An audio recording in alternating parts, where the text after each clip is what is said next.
Kuj mi železom tvojim pevným, kuj mi budzogáň.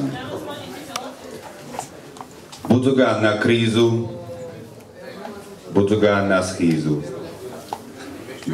Budzogáň, nebuďu. Budzogáň na krízu vedomia, budzogáň na krízu peňazí, aby som si mohol kúpiť veľké auto a do ňoho si uložiť 2 budzogáne. 2 budzogáne sú lepšie ako 1 budzogáň. Budzogáň ako Janko Hraško raz vyhodil do povetria a letel. Už odtedy snívam mať 3 budzogáne.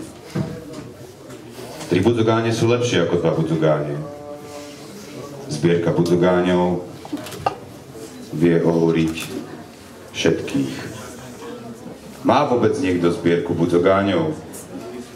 Vie vôbec niekto, čo je to budzogáň? Viem ja, čo je to budzogáň? Chcel by som jedného dňa vedieť, čo je to budzogáň. A vtedy by som si zaobstaral 4 budzogáne.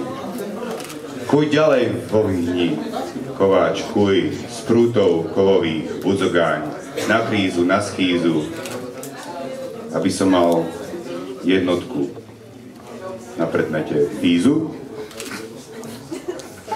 Nie som si celkom istý, či chcem mať jednotku z fízy.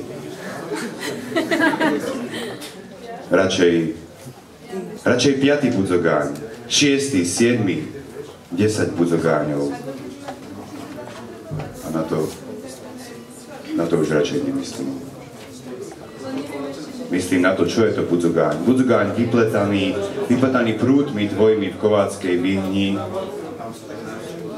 U mňa niekde doma, kde mám zbierku 100 budzogáňov.